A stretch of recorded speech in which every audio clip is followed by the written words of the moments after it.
Quero também parabenizar todos os pais. Que Deus os abençoe, que Ele continue capacitando a cada um de nós com sabedoria, com entendimento, discernimento, nos dando sempre visão e estratégia para cumprirmos essa missão tão importante que é sermos pais. Ele nos confiou isso, uma herança do próprio Deus, para que eu e você, pai, possamos administrar, instruir, cuidar, proteger, para que se tornem também filhos amados e do bem, filhos de Deus. Então, parabéns a todos os pais. Você que não tem o seu pai hoje para abraçar, que o Espírito Santo conforte e console o seu coração diante dessa perda, que você possa sentir, o bálsamo do Senhor sendo derramado sobre a sua vida. E pais que perderam seus filhos, que também o mesmo Espírito Santo, consolador, conforte e consola o coração de todos os pais. A você que ainda não é pai, devido a circunstâncias diversas, nós não sabemos, mas que Deus possa te abençoar e que você continue confiando nele se você tem um desejo no coração. Porque hoje mesmo nós vamos falar sobre um pai que era improvável, mas que Deus deu o privilégio não apenas de ser pai, mas ser pai de multidões. Então fique em paz, descanse no Senhor. No tempo certo, Deus o Todo-Poderoso pode te conceder esse presente, também te entregando uma herança dele para que você venha cuidar. Amém? Então a todos o meu abraço, parabéns, feliz Dia dos Pais. A você que está aí também pelo campus online, eu não sei qual é a sua condição, mas se você que é pai, sintam-se abraçados aqui por todos nós. Feliz Dia dos Pais. Quero trazer uma palavra do Senhor para o nosso coração sobre um pai exemplo de fé, um herói. Por quê? Porque quando nós abrimos a nossa Bíblia em Hebreus, no capítulo 11, nós temos ali a galeria dos heróis da fé. E quando nós lemos a partir do versículo 8 até o versículo 11, nós temos entre esses heróis da fé, nessa galeria tão importante, um homem chamado Abraão.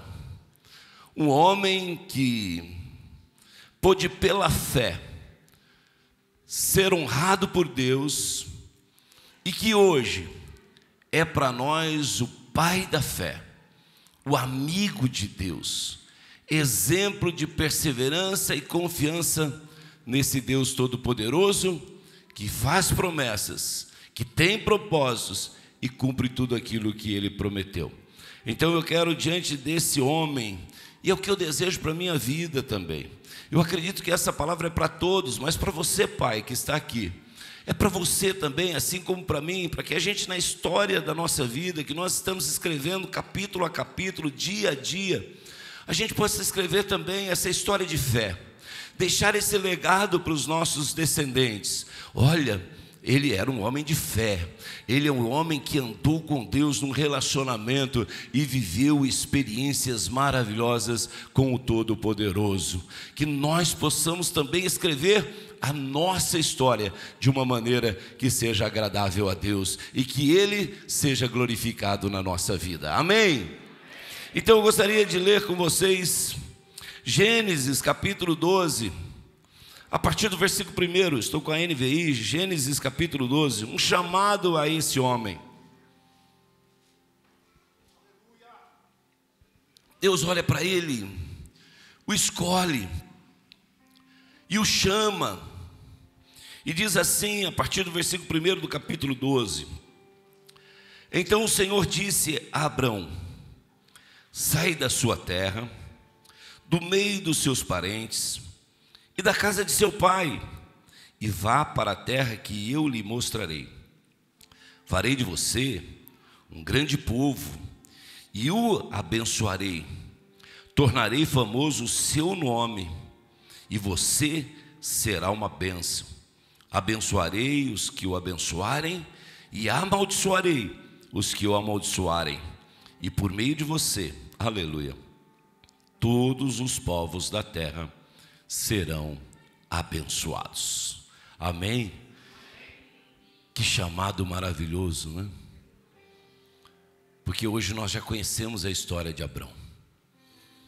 Agora imagina Abrão, com 75 anos, morando numa terra junto com a sua parentela, bem estabelecido, bem estruturado. E então Abraão está lá vivendo numa zona de conforto. Analisa comigo se é fácil tomarmos decisões de desafios na zona de conforto. Porque quando nós estamos numa situação difícil, aí as decisões são tomadas mais fáceis. Pensa comigo, se você está num bom emprego, se você está recebendo em dia, se você tem todos os benefícios sendo recolhidos em dia, você está ali numa posição privilegiada no seu trabalho, e de repente você recebe uma ligação: olha, eu tenho uma oferta de emprego para você, você vai ganhar um pouco mais, mas você vai ter que deixar o seu trabalho e agora entrar nessa empresa e viver os desafios dela. É fácil você tomar uma decisão e dizer assim: puxa vida, amanhã é segunda-feira, eu vou chegar lá no RH, vou dizer assim, ó, acerta minhas contas aqui, eu estou me desligando da empresa, porque eu recebi uma nova oferta de trabalho. Não é fácil, porque há os desafios a serem vencidos. De repente não se adaptou ao novo trabalho, de repente pegou um chefe que você não tem ali uma comunhão com ele, de repente o trabalho que você pensou que você levaria de boa, agora se tornou cansativo, e você está ali sobrecarregado, então você pensa tudo isso, diz: acho melhor eu ficar por aqui mesmo, porque aqui eu já sei, já conheço, já estou me adaptada a esse trabalho, eu já estou desenvolvendo bem, já peguei o jeito, então olha, obrigado, porque... Mas não é fácil você dizer isso: vou ficar aqui quando há uma oferta melhor. Mas não é fácil você aceitar quando você está numa zona de conforto. Então as decisões em zona de conforto se tornam difíceis decisões. Imagina você tendo uma casa, e essa casa você está ali, e você abriga a sua família. Eu posso citar o exemplo do meu querido diácono Samuel, se me permitir. Quando eu cheguei em Estiva Gerber, o Samuel morava na rua principal, acho que é na outra, né? Na segunda, ali no São José. Isso. E eu ia lá visitar ele, eu achava uma casa gostosa, confortável, uma garagem grande, uma sala. Quantas vezes a gente esteve com ele lá? E de repente o irmão Samuel dizia assim: pastor, eu vou vender minha casa, eu vou construir uma outra casa. Puxa, estava na zona de conforto, agora vai vender a casa.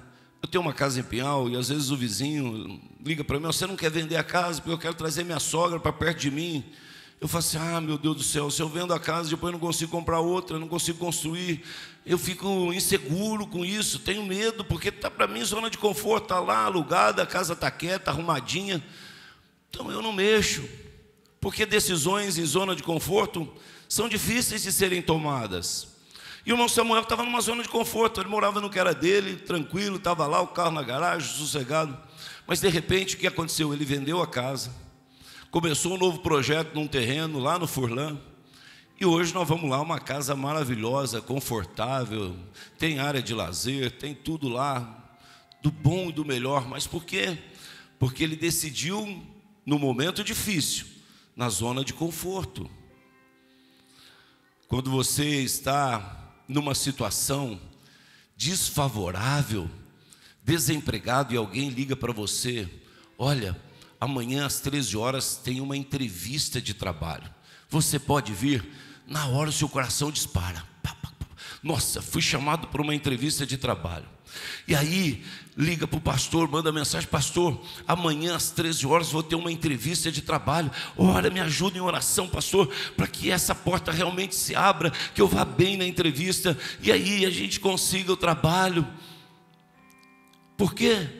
porque está desempregado, então essa é uma oportunidade agora de você trabalhar, e você cria toda uma expectativa em cima daquela entrevista de trabalho, e aí você vai, pastor, está chegando a hora, ora por mim.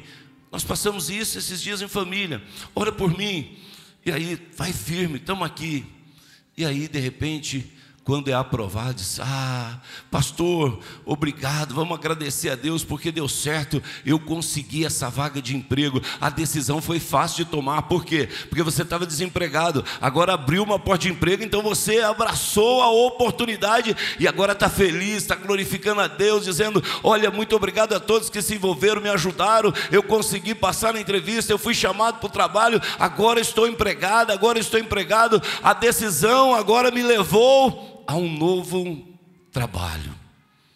Por quê? Porque estava desempregado. Então agora abriu para você uma oportunidade. E isso em diversas áreas da nossa vida. Alguém que é trabalhador, de carteira assinada, agora passa a ser empresário, é uma decisão que tem que ser tomada. E de repente o trabalho está tranquilo, zona de conforto. Não, eu vou ter que me desligar da empresa, e agora você, o próprio empresário, responsáveis pelas receitas, responsável também pelos pagamentos agora, pelas despesas. Decisões difíceis de serem tomadas. Agora imagina Abraão, um homem com 75 anos, tranquilo, no meio da sua parentela, muito bem de vida, na zona de conforto. E aí Deus chega para ele e diz: Abraão, eu quero te dar uma ordem, sai deste lugar, sai de Harã, sai da terra dos caldeus, vai para um lugar que eu te mostrarei, algum lugar que Abraão ainda não tinha visto, não passou um filme daquele lugar, não passou um histórico daquele lugar. Muitas vezes nós já temos o filme, nós já temos o histórico do lugar em que nós temos que decidir e escolher, mas Abraão não tinha, mas ele tinha uma certeza: Deus me chamou, a escolha é ouvir a voz de Deus e obedecer. Meu irmão, minha irmã, você que é pai, se você quer também escrever uma história de um herói da fé e estar na galeria desses dentro da sua casa, da sua família, no convívio em que você está, você quer ser conhecido, quer deixar um legado, não ande por aquilo que você vê, mas ande pela fé, porque a fé é o firme fundamento das coisas que se esperam e a certeza daquilo que não viu. Abraão saiu daquele lugar pela fé em obedecer à voz de Deus. Se andarmos na obediência à voz de Deus, você vai ser destaque na sua família. Os seus filhos vão se inspirar em você, dizendo: meu pai é um homem temente a Deus, meu pai é um homem que obedece à voz de Deus, meu pai não teme o que pode acontecer, porque ele está seguro no Deus Todo-Poderoso que o chamou. Aleluia. E quando Deus chama, meu irmão, não tenha medo, porque os planos dele são melhores que o nosso, a vontade dele é boa, perfeita e agradável. Assim como Abraão, descanse no Senhor e obedeça o seu chamado. Quer fazer diferença? Ouça a voz de Deus e obedeça. Segunda coisa, agora nós vamos para Gênesis 22, 10 capítulos à frente agora. Esse mesmo homem, agora Abraão. No capítulo 12 é uma promessa, Júnior. Está aí, seu filho. No capítulo 12 é uma promessa de Deus para Abraão. Seu nome será reconhecido, você será pai de um grande povo, você será abençoado, e através de você, todos aqueles que te abençoarem também serão abençoados. Deus, que é fiel e verdadeiro, cumpre aquilo que fala, concedeu a ele, um homem já idoso, e a sua mulher estéril, o privilégio de receberem a promessa, o filho Isaque. Isaque nasce, lindo, perfeito, filho da promessa. Imagina, os nossos filhos são lindos, amados, abençoados, porque também são promessas de Deus para a nossa vida. Você olha para Isaque, aquele menino lindo, que vai se desenvolvendo, assim como Caetano, assim como Baruque, assim como Atos, não é, Josué? Vai se desenvolvendo. E Abraão vai convivendo com aquele filho da promessa. Começa a ver o desenvolvimento, etapas que são vencidas. E aí, Isaque fica um mocinho, assim como o nosso Davi, não é, Davi? Eu lembro que eu cheguei aqui, você era um menininho, hoje já está um moço. Imagina Abraão, então, nesse convívio, agora tem um filho já mocinho. E aí tudo transcorre bem. E aí Deus volta a falar com Abraão. Aí no capítulo 22, a partir do versículo 1, Deus mais uma vez se manifesta a Abraão. Agora ele diz assim: passado algum tempo, Deus pôs Abraão à prova, dizendo-lhe: Abraão. E ele respondeu: eis-me aqui. Quero dar uma paradinha aí. A primeira vez Deus se manifesta e diz: Abraão, sai desse meio, eu quero conduzir a sua vida. E Abraão tinha a oportunidade de escolher obedecer ou não, e Abraão escolheu obedecer à voz de Deus. Agora, passado algum tempo, Isaque já está mocinho, e Deus mais uma vez se manifesta a ele: Abraão. E ele diz: eis-me aqui. É fácil dizer eis-me aqui? Você hoje está pronto, você hoje está pronta para dizer a Deus: eis-me aqui?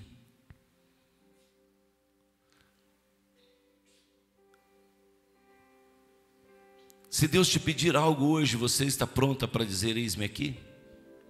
Que vai tirar você dessa zona de conforto em que você está. Está minha esposa aí, um dia eu deixei a minha terra e vim para cá. Mas eles sempre ouvem da minha boca isso, mas não é apenas da boca, é de dentro do meu coração. Se o homem me der opções, não muda a minha história.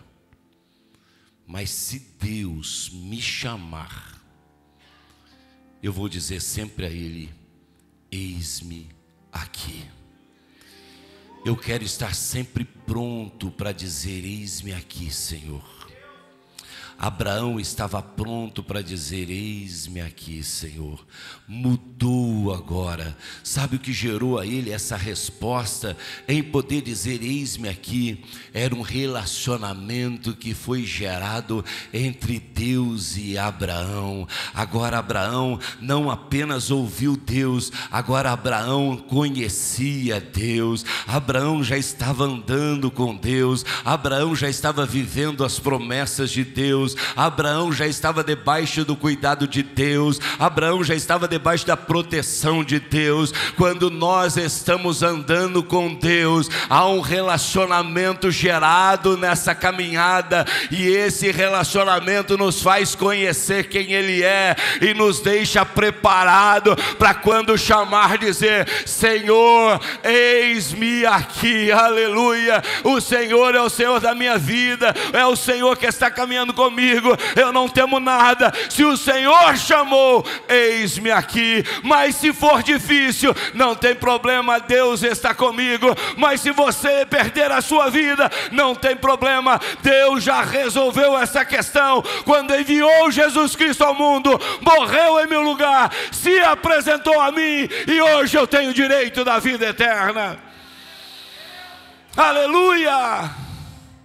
Relacionamento gera essa confiança e nos deixa preparado para dizer: eis-me aqui. Quem não tem um preparo não tem coragem para dizer: Senhor, eis-me aqui. Por quê? Porque não tem relacionamento, gera dúvida no coração, tem medo. O que será que Deus quer da minha vida? Será que Deus vai me chamar para um lugar distante? Será que Deus vai me chamar para me entregar alguma coisa importante da minha vida? Será que Deus vai me chamar para renunciar a alguma coisa que eu quero tanto? Quem tem relacionamento com Deus tem essa confiança e sempre vai estar preparado para dizer: Senhor, eis-me aqui. Abraão estava pronto para dizer isso. E olha, ele disse isso, independente do que Deus iria pedir. E Deus não pediu algo fácil para ele, não. Imagina, João, se é fácil o que Deus pediu. Olha para quem está do seu lado direito e dá uma olhadinha para ele. É fácil? Estou olhando lá na mídia lá, ó. É fácil se Deus pedisse ele para mim? Olha aí, Zé Carlos, quem está do seu lado? Olha aí, Roger, quem está do seu lado? Se é fácil o que Deus pediu. Mas o relacionamento gerou um preparo para Abraão, para dizer: Senhor, eis-me aqui. E olha o que Deus pede para ele. Então disse Deus: está aí, Abraão? Tô, Senhor, eis-me aqui. Então tome seu filho, seu único filho Isaque, a quem você ama. Aleluia. A quem você ama, Abraão. Então você pega ele e vá para a região de Moriá, sacrifique-o ali como holocausto num dos montes que eu lhe indicarei.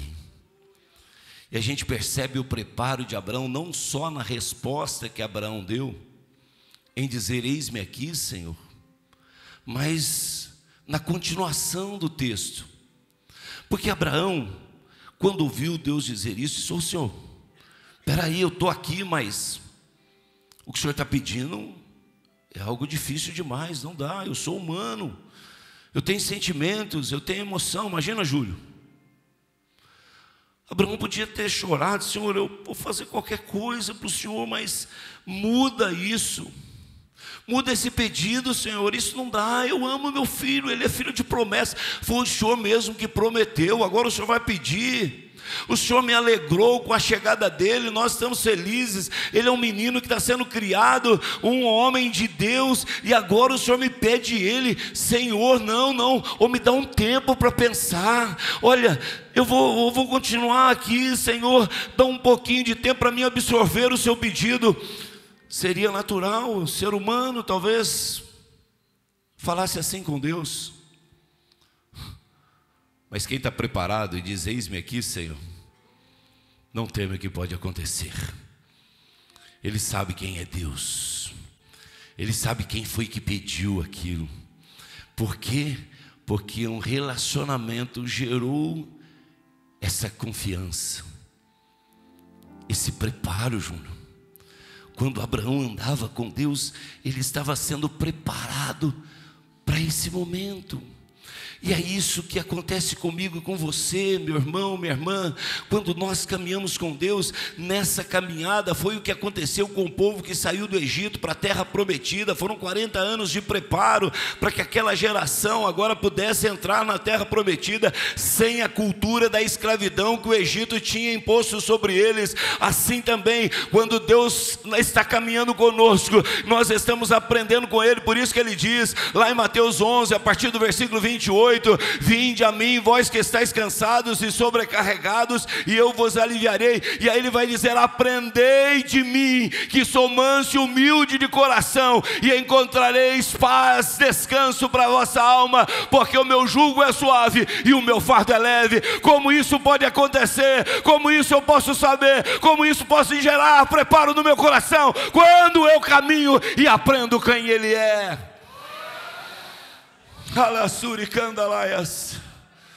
Aleluia.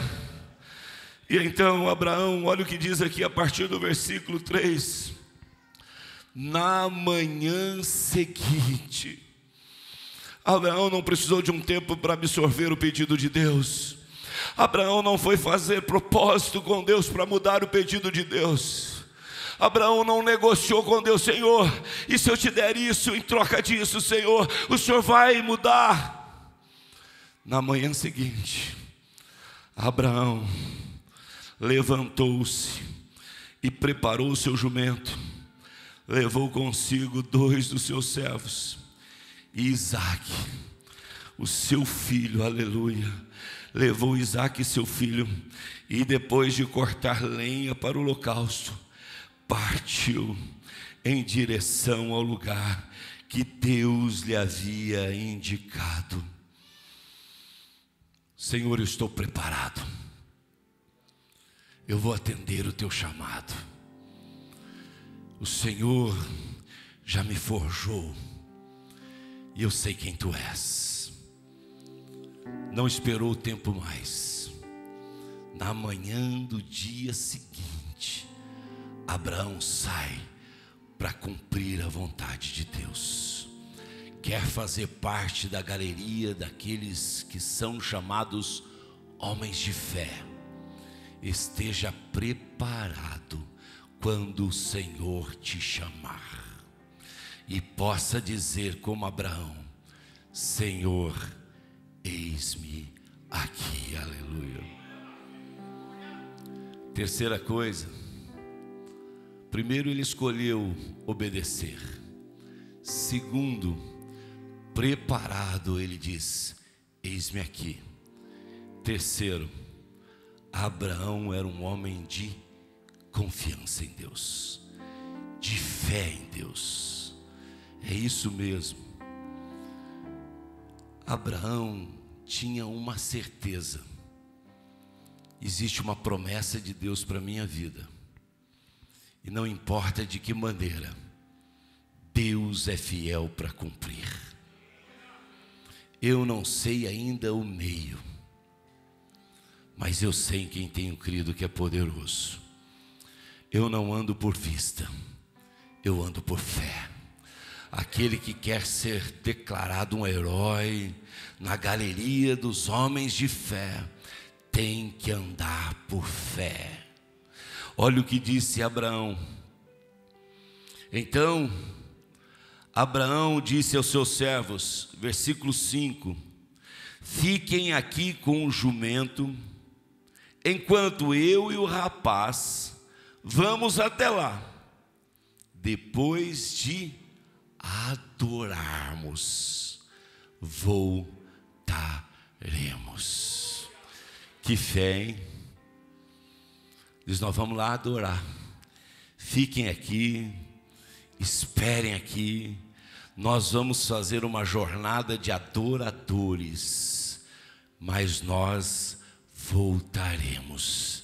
Fiquem aqui nos esperando.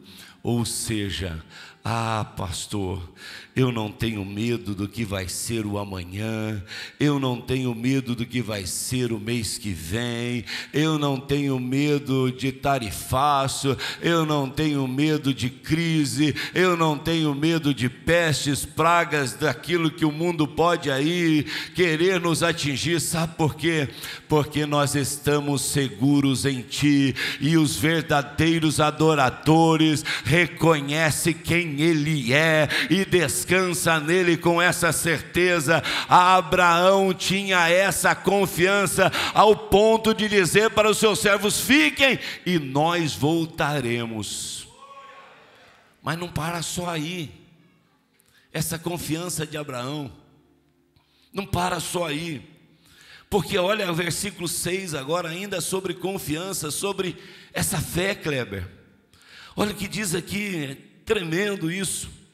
Abraão então pegou a lenha para o holocausto, colocou nos ombros do seu filho. Pegou lá Abraão a lenha e colocou nos ombros do seu filho Isaque. E ele mesmo levou as brasas para o fogo e a faca. E caminhando os dois juntos, Isaque disse ao seu pai, Abraão: meu pai. Sim, meu filho, respondeu Abraão. Isaque perguntou: as brasas e as lenhas estão aqui, mas onde está o cordeiro para o holocausto? Respondeu Abraão: Deus mesmo há de prover o cordeiro para o holocausto, meu filho. E os dois continuaram a caminhar juntos.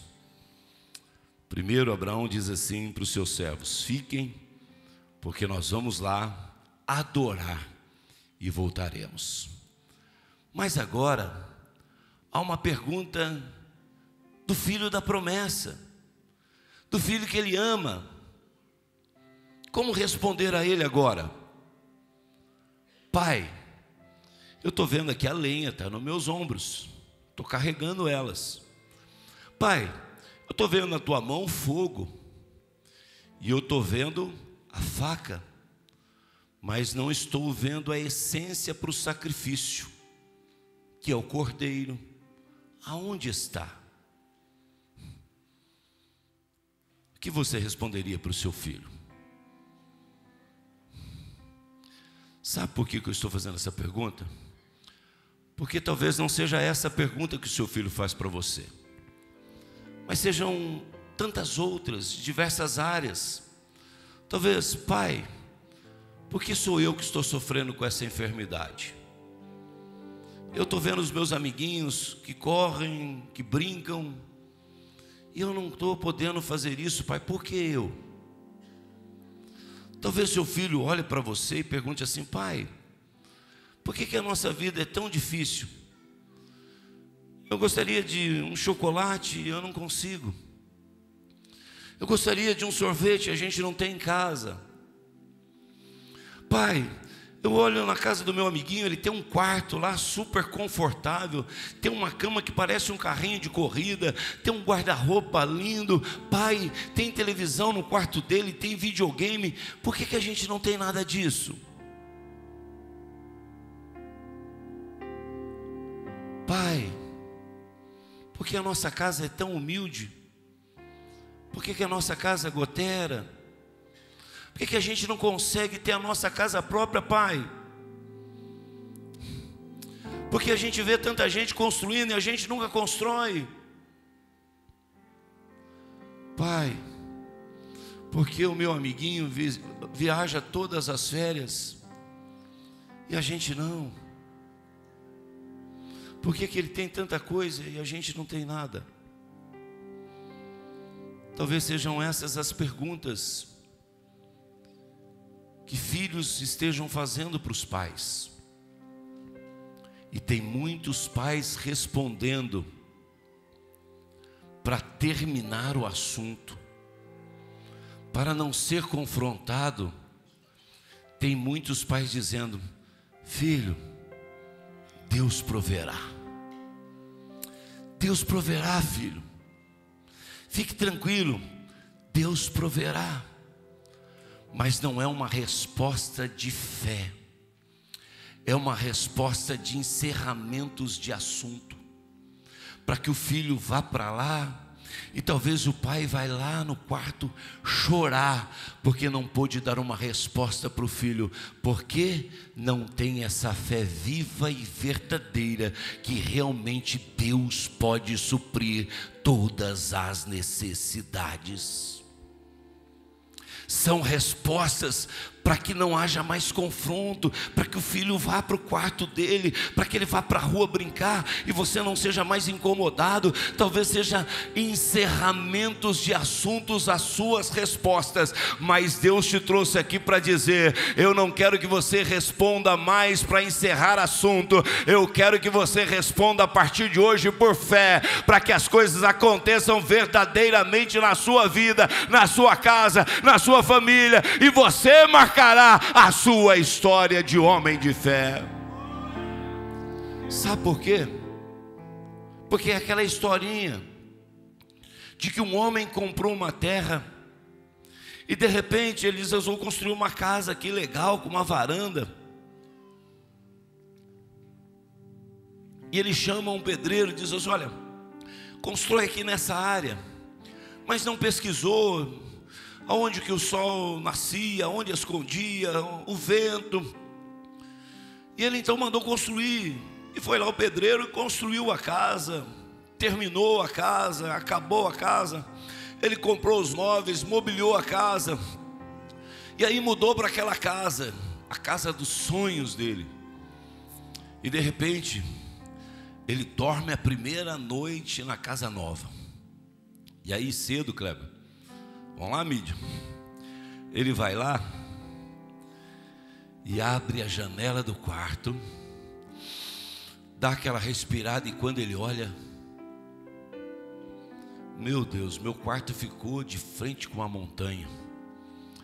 Que visão limitada que eu estou agora.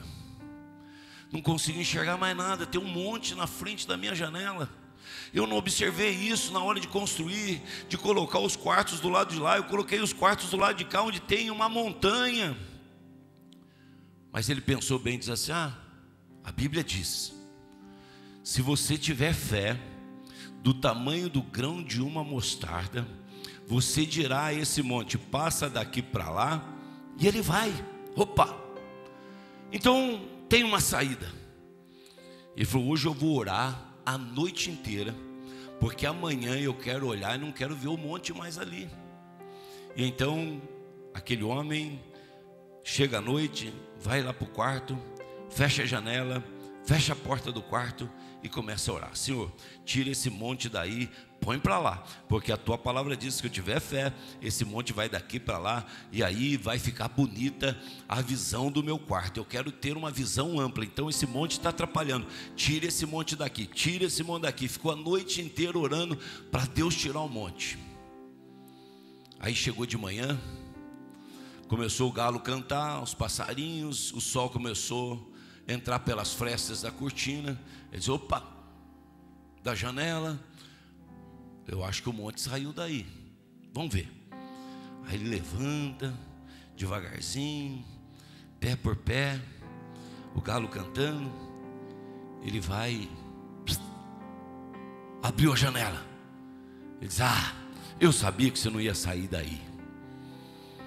Ou seja, passou uma noite toda dizendo: vai para lá, mas não teve fé para que o monte realmente fosse para lá. Tem muita gente dando resposta para os filhos, para tentar solucionar problemas momentâneos, mas Deus hoje te trouxe aqui para que você tenha uma fé, para realmente viver o sobrenatural dele para a sua vida, porque fiel é aquele que te chamou para cumprir o seu propósito na sua vida. Também tem a história do pastor de uma igreja que pagava aluguel. E aí aquele pastor começou a orar para que Deus desse um terreno, para que a igreja pudesse construir, que Deus preparasse um terreno nas condições que a igreja poderia comprar e construir um templo para sair do aluguel. E de repente o pastor encontra lá um terreno, e aí ele vai para o preço era exatamente aquilo que ele tinha.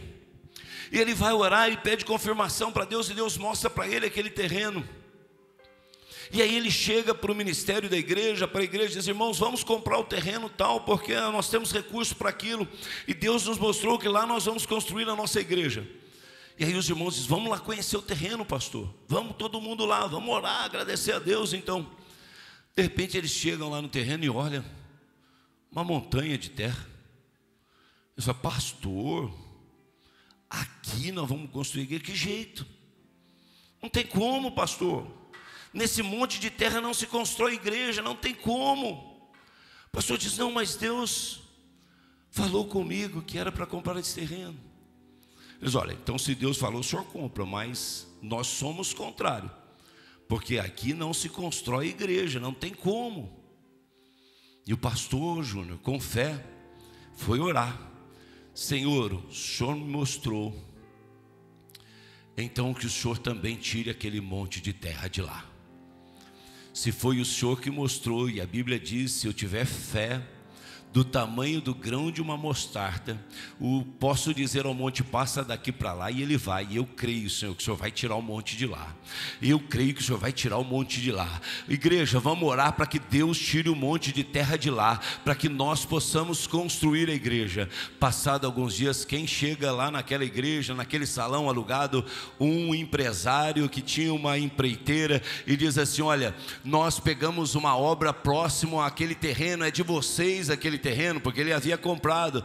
Ele disse assim: é nosso, então eu preciso negociar com você aquele terreno, eu preciso comprar a terra que está naquele terreno. Eu vejo que ele é um monte de terra, e aquela terra vai ser útil para nós, nós vamos precisar daquela terra, vai facilitar a nossa obra, o transporte, as caçambas vão ali pegar e levar, porque o percurso é menor, nós precisamos comprar. Quanto que você quer por cada caçamba de terra daquele terreno? Irmãos, para resumir, Deus mandou um empresário lá, ele levou toda aquela terra, pagou por ela, e o dinheiro que eles receberam, foi possível que eles construíssem o templo para a honra e glória do Senhor. Ou seja, eu caminho por fé, a minha confiança está no Senhor. Aleluia! Na Bíblia Sagrada nós temos lá em Êxodo um caso mais ou menos assim de confiança em Deus. E como é que Deus trabalha naqueles que confiam? Joquebede teve um filho. Ela colocou ele no rio Nilo. Quem achou ele lá quando havia uma ordem para as parteiras matarem os meninos que nascessem? A filha de Faraó. E o que aconteceu com aquela mulher? Quando Miriam foi lá chamar, porque a filha de Faraó diz: vai lá, chama então uma ama. E ela vem e traz a própria mãe de Moisés. Aleluia. Vai imaginando se não pode acontecer com você, se isso não é real. Quando Joquebede chega, a filha de Faraó vai dizer: olha, eu vou confiar a você essa criança, cuida dela, eu vou te pagar um salário para que você cuida dele. E eu tenho certeza, irmãos, foi do bom e do melhor que ela recebia todo mês na sua casa de alimentação. Além disso, ele diz: agora a guarda real vai ficar na porta da tua casa protegendo o meu filho. Sabe por quê? Porque quando nós confiamos em Deus, Ele providencia todas as coisas. Não apenas a mãe cuidar do próprio filho, mas agora ela tinha um salário para aquilo. Ela tinha do bom e do melhor, tinha proteção para cuidar do seu próprio filho. Ou seja, eu e você, nós precisamos confiar a Deus todas as nossas necessidades, porque Ele é fiel, quer marcar a sua história. Confie em Deus. Para terminar, aleluia, e que Deus tremendo é esse, hein? A gente vai entrando na história de Abraão, vai dizendo: puxa vida, aqui, por isso que está na galeria dos heróis da fé. Filho, Deus proverá. E aqueles que confiam em Deus, irmãos, Julião, você não precisa fazer loucura, você não precisa sair aí tomando decisões aleatórias. Sabe o que a gente tem que fazer? Descansar, porque as bênçãos do Senhor, ela nos alcança. Deuteronômio vai dizer isso. As bênçãos do Senhor, elas nos alcançam, Mônica. O Salmo 127 vai dizer: olha, você não precisa acordar de madrugada, comer um pão de dores. Não. Sabe o que você tem que fazer? Descansar, porque o Senhor dá aos seus enquanto eles dormem. Abraão, interessante isso. Quando ele disse para Isaac: olha, Deus proverá, e ele chega no lugar, Abraão não ficou procurando um cordeiro. Será que tem algum criador aqui por perto que eu possa comprar um cordeiro? Será que não tem nenhum cordeiro perdido aqui pastando para que eu possa pegar para o holocausto? Não. Isaac, sai procurar, ver se você acha um cordeiro, filho. Não. Sabe por quê? Porque aqueles que estão no Senhor, as bênçãos nos alcançam. elas chegam até nós, não precisa sair caçando, não, diz: Senhor, eis-me aqui, só isso, diz: eis-me aqui, Senhor. Eu não sei, Gil, se vai chover amanhã, eu não sei, mas eis-me aqui, Senhor. Eu não sei se vai fazer frio, vai ter geada, não, mas eis-me aqui, Senhor. Eu não sei se vai ter pedido para minha empresa, eu não sei se eu vou ter cliente, eu não sei, mas eis-me aqui, Senhor, e as bênçãos do Senhor te alcançarão. A Bíblia diz isso. Então, quando chegaram ao lugar que Deus lhe havia indicado, Abraão construiu um altar e sobre ele arrumou a lenha. Isaac, dá aqui a lenha. Construiu o holocausto, as pedras, tudo certinho. Agora diz assim para Isaac: olha, dá a lenha aí. Colocou toda a lenha. Aleluia. Aí ele colocou a lenha, amarrou seu filho Isaque,